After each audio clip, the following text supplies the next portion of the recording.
Not nice at all. That final 30 seconds of the episode, not nice.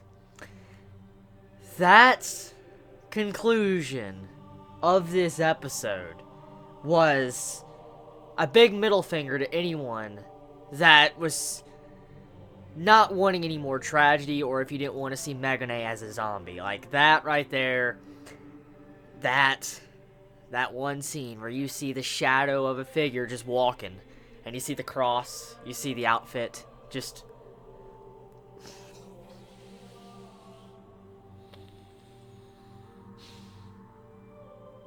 Why do you do this to me? Why do you do this to me? Why do you do this to me, Gakkou Gurashi? Why? You know what's funny? I was actually going to come into this review before the final 30 seconds. Like, before the episode was about to end, I was thinking in my mind, because I was like, okay, I know what I'm going to say. I was going to mention, like, Megane was nowhere to be seen at all throughout this entire episode. That's what I was going to say.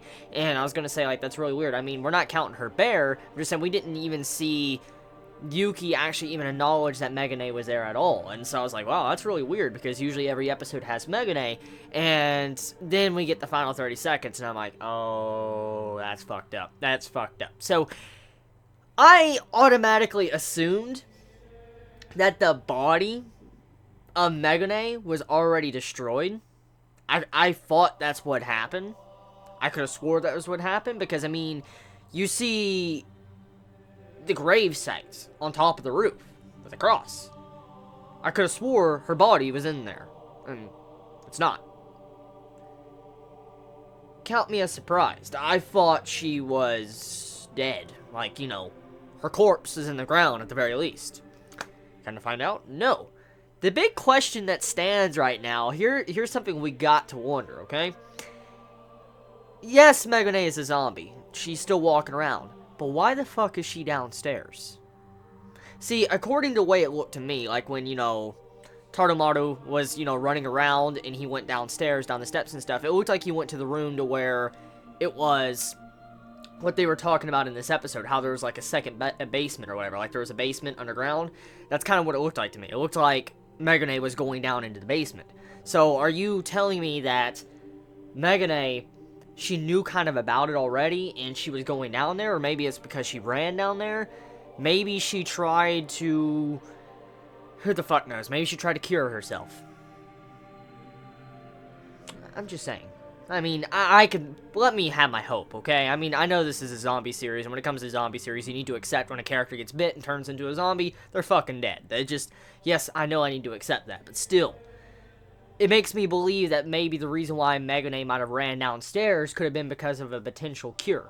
Because the school has been prepping for this biological weapon for a long time, according to my understanding. Because looking at the way this episode was done, and in last week's episode, there's no way in fuck a school like this, any school, could prep all this. Like, you know, the fish tank, the water purifier, to the solar panels, just all sorts of stuff to where you can be self-sufficient by yourself with a group of people.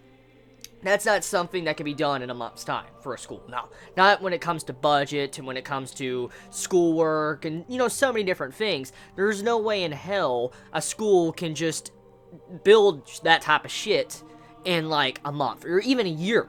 It probably took years, maybe, just to build that type of shit. Unless there was some secret government activity that was saying to the school, like, you need to build all this shit. That's the only way it could have gotten built fast. But even then, here is the question I have to wonder right now. For the school already to be well aware of some form of biological weapon that might happen to where they need to be self-sufficient in this school, the question stands is, why wasn't the school more prepared for this crisis? That is something that pops in my mind. See, for the school to even know about this and prep itself and build solar panels, build, you know, a section for the whole fish where you can farm your own fish, so many things, you would think they would have already had protection in place to where they wouldn't have lost so many people. Because, I mean, look, there's barely any survivors right now in the school. And if they were truly prepared, they could have built some form of wall. They could have built, like, you know, guards that would guard them. Like, they could have hired guards or something. I mean, I'm just questioning right now, like, how and why? Why weren't they more prepared? I mean, obviously, the construction of everything didn't just happen overnight. It took a long time. So why weren't they more prepared and set in place for this apocalypse when it finally did come? Because you would think they would have had some form of countermeasure with guards, teachers. I mean, according to what we found out, is the teachers didn't even know about it either, fully know, because they were given this, file, and they were probably told to open it when the time came, so they didn't really read it or open it, like, many years ago, but still, at the very least, the higher-ups of the school knew about this. And so the question stands, why wasn't there more protection set in place for this apocalypse? Now you get my point.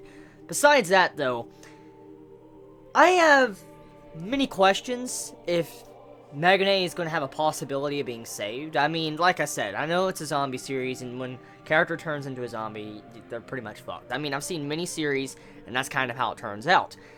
But I wonder if there is an off chance that she can, because that would fix Yuki from being psychologically fucked up. But even then, it'd be really cool, actually. I mean, okay, I know this is rather dark. I do like this series. Mainly the reason why I like Gakkou Gurashi is because of Yuki being kind of fucked up in the head. And it would be interesting in seeing if Yuki interacts with this zombie Megane, and she has her subconscious, persona of Megane talking to her while she's looking at the dead zombie Megane. And then it's like the fake imaginary Megane is telling Yuki, like, hey, you need to run. That's, a zombie or whatever. It'd be really cool to see an encounter like that with Yuki kind of imagining Megane as normal and then seeing the zombie her. That'd be a really cool dynamic. And I wonder if Gakkou Gurashi will try something like that with the psychological trauma that Yuki has had. It might push her over the edge, or it might correct it to where she can accept reality and know that Megane is dead. One or the other. So yeah, that's my thoughts of this week's episode of Gakkou Gurashi. Very fucking good. And yeah, I mean, I have many questions. I hope Megane can be saved, and if she can't, at the very least, I hope that that dark little section I just talked about does happen, because that'd be a very cool part to watch when it comes to next week's episode. So tell me your thoughts, comments below. Please be safe. Chibi out.